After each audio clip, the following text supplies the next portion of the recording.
describe the components of network security design like AO2.1x, MAB, WEBAuthTrustSEC, MACSec. This chapter can be summarized as the Network Access Security Initiative by CISCO or NAC, and the whole deal of this chapter is trying to explain that users must get authenticated before granting them access to a network.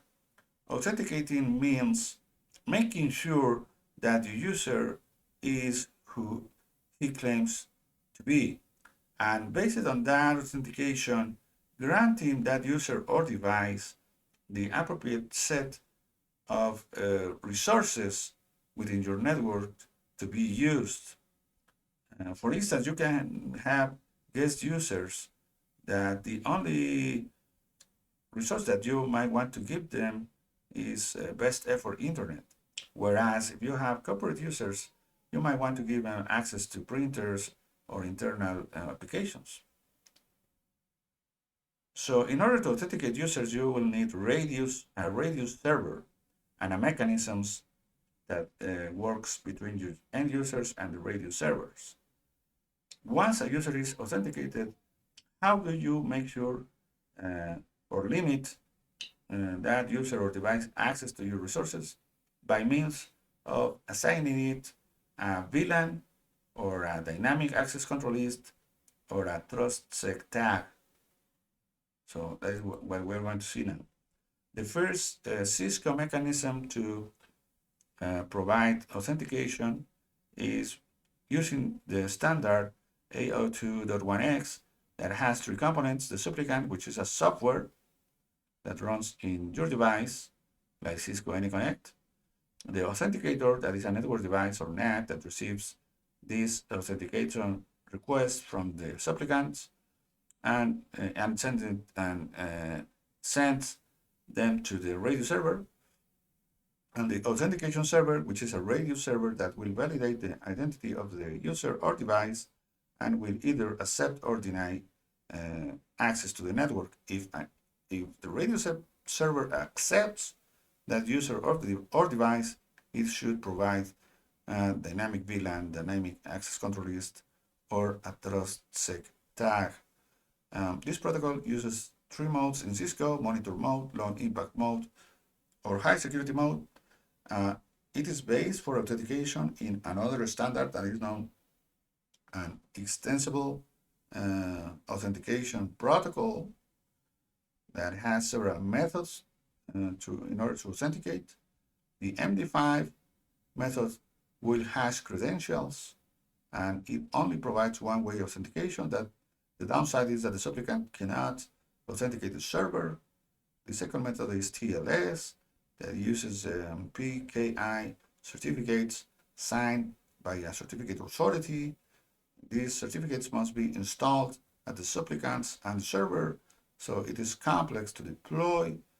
PAP uses a server-side certificate only. It works like the communications that happens between your web server and an HTTPS server.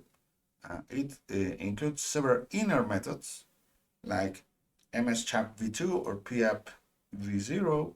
It is the most common, supports users and device authentication, and it gets very well with Microsoft Active Directory.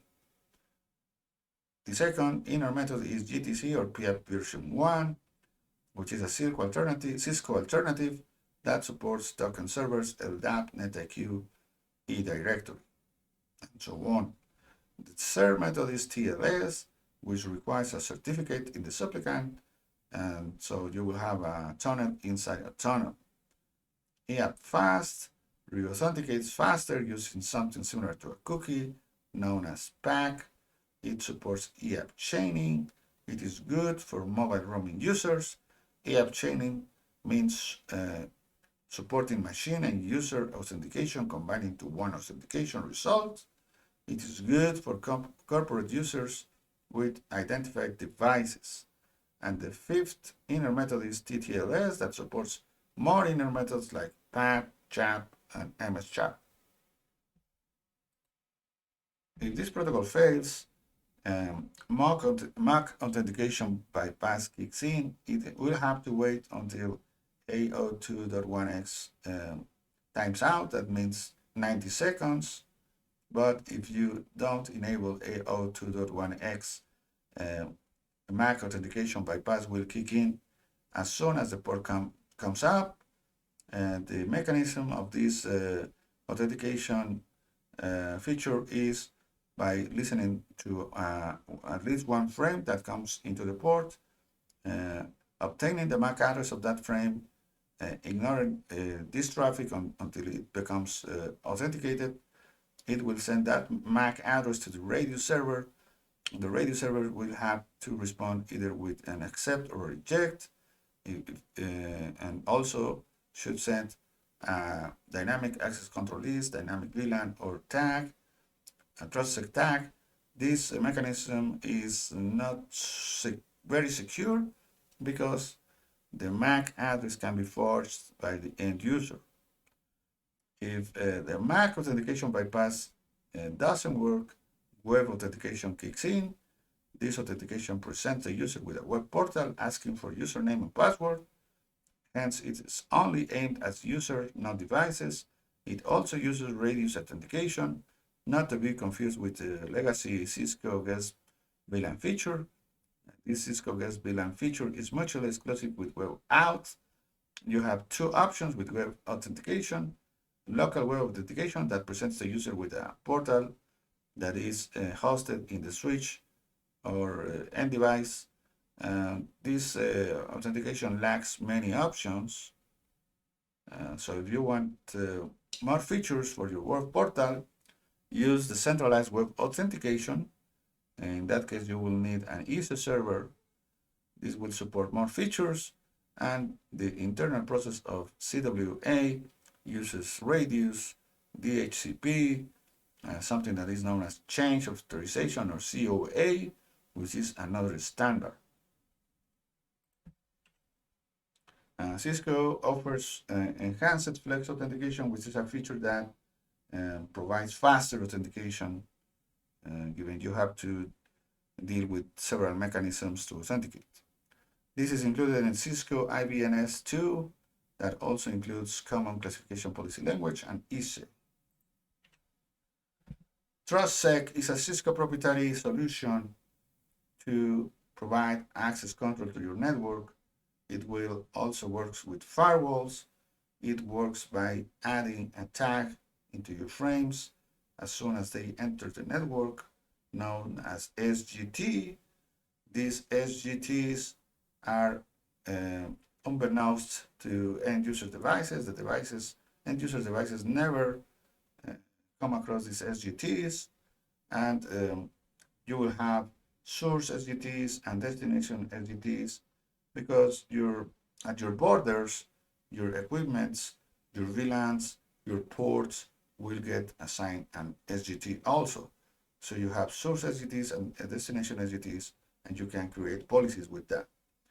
The TrustSEC header is the one that is shown here. It will always start with A909. It has a version, length, SGT option, and SGT value, and other options.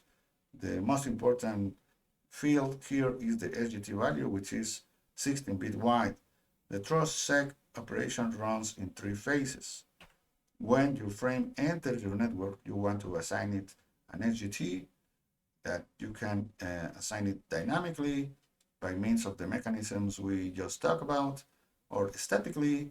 You will set these values inside your ESA server, and your border devices, all your devices will download those IP to SGT mappings in order to apply them.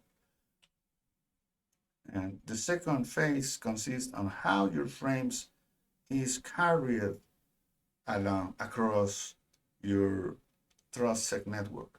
This is known as propagation. That is the process of communicating the IP to SGT mappings between devices within the TrustSEC network. And by saying network, we mean switches, routers, and firewalls that are TrustSEC aware. You have two ways to propagate these SGTs with inline tagging or native tagging. That means that the SGT is inserted at frame level, but in order to have devices being aware of this, they must have an ASIC support for TrustSEC. If your device does not have ASIC support for TrustSEC, your devices must support SXP propagation. That means that your devices will establish TCP connections between them in order to transfer IP to SGT mappings between them. The device that is sending SGT IP to SGT mappings is known as the speaker, and the device that is receiving the IP to SGT mappings is the listener. You can have two types of SXP connections, single hop and multi-hop. In single hop, SXP connection happens when two devices are connecting together across a non-TrustSEC network. That means that most of your network is not TrustSEC aware, but you only have your border devices handling TrustSEC. And multi-hop SXP connections, that happens when you have many TrustSEC enabled devices across your network and they connect to each other one after another.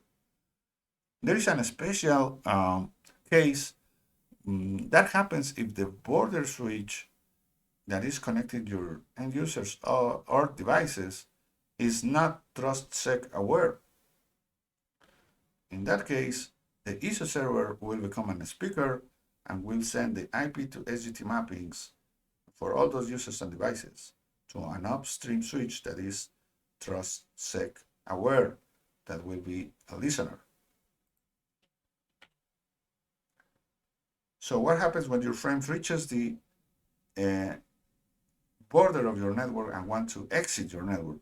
You at that moment, you will apply an egress enforcement. That means that you will be enforcing policies at egress points of your TrustSEC network. At routers or switches, you will be applying security group ACLs, and for firewalls, a security group firewall. And this works for ASAs and new generation firewalls. You must have tag-based rules in these firewalls in order for this to work. You can configure your policies in ISE.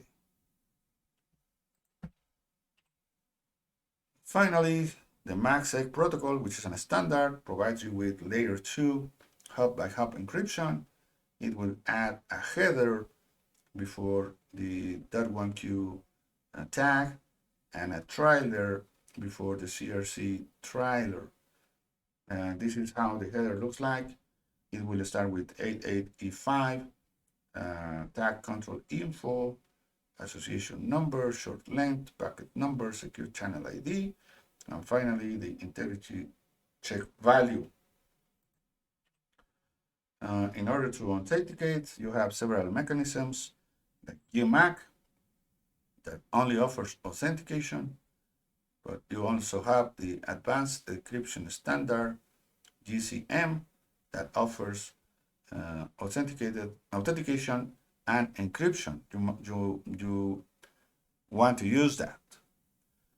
And in order to exchange your keys, you have SAP, that is CISCO proprietary, and MKA, which is a standard. And you can have downlink MACSec that happens between endpoints and switches. You might want to have AES CGM for authentication and encryption, and MKA for keying, because that is the standard. CISCO lets you at the border switch force encryption, have optional encryption, or force no encryption at all. You can also configure it in ISE. The ISE configuration overrides your CLI configuration. You can also have uplink MACSec, that is encryption between switches. You want to use authentication and encryption with AES CGM, and the keying, you can use SAP. SAP is CISCO proprietary, but you will be using CISCO switches, right? It can be configured manually or dynamically. That's it.